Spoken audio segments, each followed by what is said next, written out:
Karnataka PSI exam ಸರದಿಯ ಮತ್ತೊಂದು ವಿಡಿಯೋಗೆ ಸ್ವಾಗತ. ನಾನು ನಿಮ್ಮ ಸೃಜನ್ ಗೌಡ.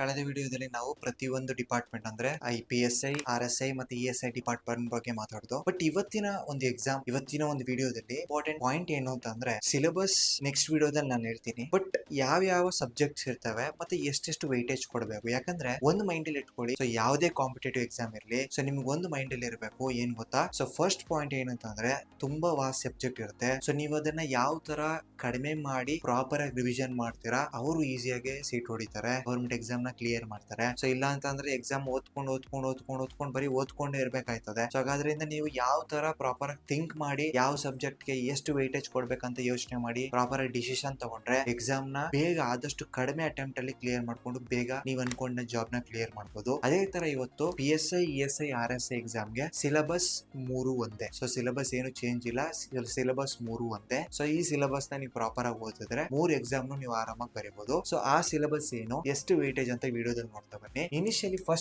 ಫಸ್ಟ್ ಏನು ಅಂತಂದ್ರೆ ಭಾರತದ ಇತಿಹಾಸ ಅಂದ್ರೆ ಹಿಸ್ಟ್ರಿ. ಸೊ ಭಾರತದ ಇತಿಹಾಸದಿಂದ ಎಷ್ಟು ಕ್ವಶನ್ ಬರುತ್ತೆ ಅಂತ ಅಂದ್ರೆ ಇದರಲ್ಲಿ ಭಾರತದ ಇತಿಹಾಸ ಪ್ಲಸ್ ಕರ್ನಾಟಕ ಹಿಸ್ಟ್ರಿ ಎರಡು ಕೇಳ್ತಾರೆ. ಸೊ ಎರಡು ಮಿಕ್ಸ್. ಸೊ ಇದರಲ್ಲಿ ನಿಮಗೆ 15ರಿಂದ 18 ಕ್ವಶನ್ ಬರುತ್ತೆ, ಮೈಂಡ್ ಅಲ್ಲಿ ಇಟ್ಕೊಳ್ಳಿ. ಸೊ ಇನ್ನು ಎರಡನೇದು ಬಂದು ಭಾರತದ ಭೂಗೋಳ ಶಾಸ್ತ್ರ. ಸೊ ಇದು ಭಾರತದ ಭೂಗೋಳ ಶಾಸ್ತ್ರ ಪ್ಲಸ್ ಕರ್ನಾಟಕ ಜಿಯೋಗ್ರಫಿ ಭೂಗೋಳಶಾಸ್ತ್ರ. ಸೊ ಎರಡು ಸೇರಿಸಿ 10ರಿಂದ 12 ಕ್ವಶನ್ ಕೇಳ್ತಾರೆ. ಸೊ ಇನ್ನು ಭಾರತದ ಸಂವಿಧಾನ, ಸೊ ಇಂಡಿಯನ್ ಪಾಲಿಟಿ ಇಂದ 13ರಿಂದ 16 ಕ್ವಶನ್ ಕೇಳ್ತಾರೆ. ಸೊ ವೆರಿ ಈಸಿ ಟಾಪಿಕ್ ಇದು, ವೆರಿ ಈಸಿ ಫೀಲ್ಡ್. ಸೊ ನೀವು ಆರಾಮಾಗಿ ಇಲ್ಲಿ ಸ್ಕೋರ್ ಮಾಡಬಹುದು. ಸೊ ಅದನ್ನ ಮಾತಾಡ್ತೀನಿ. ಸಾಮಾನ್ಯ ವಿಜ್ಞಾನ ಮತ್ತು ವಿಜ್ಞಾನ ಅಂಡ್ ತಂತ್ರಜ್ಞಾನ, ಸೊ ಇದು science and technology, so SNT ಅಂತ ಕರಿತೀವಿ. ಸೊ ಇಲ್ಲಿಂದ 10ರಿಂದ 12 ಕ್ವಶನ್ ಬರುತ್ತೆ. ಸೊ ಇನ್ನು ಭಾರತದ ಆರ್ಥಿಕತೆ, ಸೊ ಎಕನಾಮಿಕ್ಸ್, ಸೊ ಎಕನಾಮಿಯಿಂದ 6ರಿಂದ 8 ಕ್ವಶನ್ ಬರುತ್ತೆ. ಸೊ ವೆರಿ ಇಂಪಾರ್ಟೆಂಟ್, ಮೈಂಡ್ ಅಲ್ಲಿ ಇಟ್ಕೊಳ್ಳಿ. ಸೊ ಎಕನಾಮಿ ಸ್ವಲ್ಪ ನೀವು ಕಡಿಮೆ ಫೋಕಸ್ ಮಾಡಿದ್ರು ಆಗುತ್ತೆ. ಸೊ ಈಗ ನೆಕ್ಸ್ಟ್ ಪ್ರಚಲಿತ ಘಟನೆಗಳು. ಸೊ ಪ್ರಚಲಿತ ಘಟನೆಗಳು ಅಂತಂದ್ರೆ current affairs. So current affairs ಇಂದ ನಿಮಗೆ 12ರಿಂದ 15 ಕ್ವಶನ್ ಬರುತ್ತೆ. ಯಾಕಂದ್ರೆ ಟೋಟಲ್ ಎಷ್ಟು ಕ್ವಶನ್ಸ್ ಇರ್ತದೆ, 100 questions. Okay, 100 questions 150 marks. So 1.5 marks ಒಂದು ಕ್ವಶನ್ ಗೆ. ಸೊ ಆತರ ಸೊ ನಿಮಗೆ ಕರೆಂಟ್ ಅಫೇರ್ಸ್ ಇಂದ 12ರಿಂದ 15 ಕ್ವಶನ್ ಕೇಳ್ತಾರೆ. ನೆಕ್ಸ್ಟ್ ಮಾನಸಿಕ ಸಾಮರ್ಥ್ಯ. ಸೊ ಓಕೆನಾ,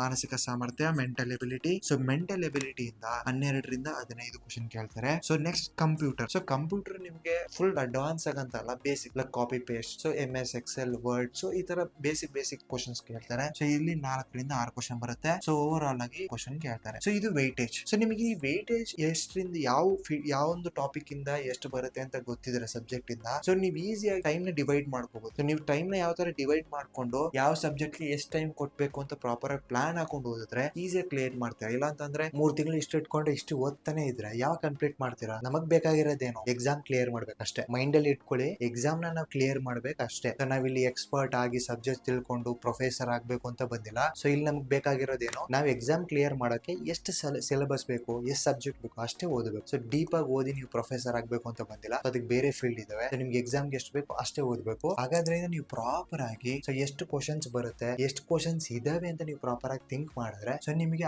ಆಟೋಮೆಟಿಕ್ ಆಗಿ ಗೊತ್ತಾಗುತ್ತೆ ಯಾವ ಒಂದು ಸಬ್ಜೆಕ್ಟ್ ಅಲ್ಲಿ ಎಷ್ಟು ಕ್ವಶನ್ಸ್ ಬರುತ್ತೆ ಅಂತ. ಸೊ ಈಗ ಇನ್ನೊಂದು ಇಂಪಾರ್ಟೆಂಟ್ ಪಾಯಿಂಟ್ ಏನು ಅಂತಂದ್ರೆ, ಸೊ ನಿಮ್ಗೆ ಇದೆಲ್ಲ ಅರ್ಥ ಆಯ್ತಾ. ಸೊ ಇನ್ನೊಂದು very important point. So first mind ಅಲ್ಲಿ ಇಟ್ಕೊಳ್ಳಿ. ಫಸ್ಟ್ ಪಾಯಿಂಟ್ ಮೈಂಡ್ ಅಲ್ಲಿ ಏನ್ ಇಟ್ಕೋಬೇಕು ಅಂದ್ರೆ Karnataka history, Karnataka geography. So ಇವೆರಡರಿಂದ 50% ಓನ್ಲಿ ಕರ್ನಾಟಕ ರಿಲೇಟೆಡ್ ಹೇಳ್ತೇವೆ. ಕರ್ನಾಟಕ ರಿಲೇಟೆಡ್ ಕ್ವಶನ್ಸ್ ಬರ್ತಾವಲ್ಲ, ಸೊ ಕರ್ನಾಟಕ ಹಿಸ್ಟ್ರಿ ಜಿಯೋಗ್ರಫಿಯಿಂದ 50% ಕ್ವಶನ್ಸ್ ಬರ್ತವೆ. ಸೊ ಇದು ಮೈಂಡ್ ಅಲ್ಲಿ ಇಟ್ಕೋಬೇಕು, Karnataka history, Karnataka geography. So ಇವೆರಡರಿಂದ 50% ಕ್ವಶನ್ ಬರುತ್ತೆ. ಸೊ ಇನ್ನೊಂದು ಸೆಕೆಂಡ್ ಬಂದು, ಸೊ ಇಲ್ಲಿ ಇದರಲ್ಲಿ ಮೇನ್ ವೇಟೇಜ್ ಇದು ಹಿಸ್ಟ್ರಿ, ಎರಡನೇದು ಪಾಲಿಟಿ. ಸೊ ಹಿಸ್ಟ್ರಿ, ಪಾಲಿಟಿ, ಮೂರನೇದು ಬಂದು ಮೆಂಟಲ್ ಎಬಿಲಿಟಿ. ಸೊ ಈ ಮೂರನ್ನ ನೀವು ಪ್ರಾಪರ್ ಆಗಿ ಟಾರ್ಗೆಟ್ ಮಾಡಿದ್ರೆ ನೀವು ಈಸಿಯಾಗಿ ಸ್ಕೋರ್ ಮಾಡಬಹುದು. ಫಸ್ಟ್ ಪಾಯಿಂಟ್ ಏನಿರ್ಬೇಕಂದ್ರೆ ಭಾರತದ ಸಂವಿಧಾನ. ಫಸ್ಟ್ ನೀವು ಟಾರ್ಗೆಟ್ ಮಾಡಬೇಕಾಗಿರೋ ಪಾಯಿಂಟ್ ಏನಂದ್ರೆ ಭಾರತದ ಸಂವಿಧಾನ ಅಂದ್ರೆ ಪಾಲಿಟಿ. ಯಾಕಂದ್ರೆ ಪಾಲಿಟಿ ಸ್ಟಾರ್ಟಿಂಗ್ ಪಾರ್ಟ್ ಇರೋದ್ರಿಂದ ಸೊ ನೀವು ಸ್ಟಾರ್ಟಿಂಗ್ ನ ಫಸ್ಟ್ ಸ್ಟಾರ್ಟ್ ಮಾಡಿದ್ರೆ ಈಸಿಯಾಗಿ ನೀವು ಇಲ್ಲಿ 13ರಿಂದ 16 15 ಕ್ವಶನ್ ಕೇಳಿದ್ರೆ ಸೊ ನೀವೊಂದು 11ರಿಂದ 12 ಕ್ವಶನ್ ಪ್ರಾಪರ್ ಆಗಿ ಮಾಡಬಹುದು. ಸೊ ಅದನ್ನ ಫಸ್ಟ್ ಮೈಂಡ್ ಅಲ್ಲಿ ಇಟ್ಕೊಳ್ಳಿ. ಇನ್ನು ಹಿಸ್ಟ್ರಿ ಪ್ರಾಪರ್ ಆಗಿ ಓದ್ತೀನಿ, ನಾನು ಪ್ರಾಪರ್ ಆಗಿ ನನ್ನ ನಾಲೆಜ್ ಇದೆ, ಓದಿರೋರಿಗೆ ಹಿಸ್ಟ್ರಿ ಈಸಿ ಆಗುತ್ತೆ. ಬಟ್ ಹಿಸ್ಟ್ರಿ ವಾಸ್ಟ್ ಸಬ್ಜೆಕ್ಟ್, ತುಂಬಾ ಜನ ಗೊತ್ತಿರಬಹುದು.